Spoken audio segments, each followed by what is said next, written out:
ഇന്ത്യയിലെ ദേശീയ അടിയന്തരാവസ്ഥകൾ.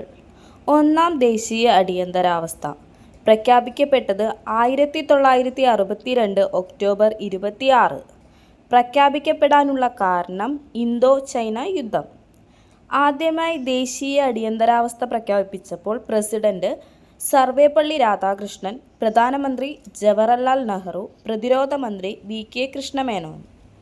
റദ്ദു ചെയ്യപ്പെട്ടത് 1968 ജനുവരി 10. റദ്ദു ചെയ്ത പ്രസിഡന്റ് സക്കീർ ഹുസൈൻ. രണ്ടാം ദേശീയ അടിയന്തരാവസ്ഥ പ്രഖ്യാപിക്കപ്പെട്ടത് 1971 ഡിസംബർ 3.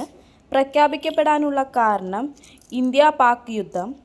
ദേശീയ അടിയന്തരാവസ്ഥ പ്രഖ്യാപിച്ചപ്പോൾ പ്രസിഡന്റ് വി. ഗിരി, പ്രധാനമന്ത്രി ഇന്ദിരാഗാന്ധി, പ്രതിരോധ മന്ത്രി ജഗ്ജീവൻ റാം. റദ്ദു ചെയ്യപ്പെട്ടത് 1977 മാർച്ച് 21. റദ്ദു ചെയ്ത പ്രസിഡന്റ് ബി.ടി. ജെട്ടി.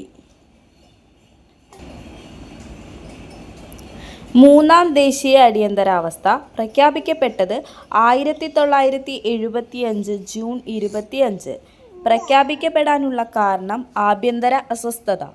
അടിയന്തരാവസ്ഥ പ്രഖ്യാപിച്ചപ്പോൾ പ്രസിഡന്റ് ഫക്രുദ്ദീൻ അലി അഹമ്മദ്, പ്രധാനമന്ത്രി ഇന്ദിരാഗാന്ധി, പ്രതിരോധ മന്ത്രി സർദാർ സ്വരൺ സിംഗ്. റദ്ദു ചെയ്തത് 1977 മാർച്ച് 21. റദ്ദു ചെയ്ത പ്രസിഡന്റ് ബി.ടി. 1975 അടിയന്തരാവസ്ഥാ കാലത്തെ അതിക്രമങ്ങളെക്കുറിച്ച് അന്വേഷിക്കാൻ നിയമിച്ച commission Shah commission. Thank you.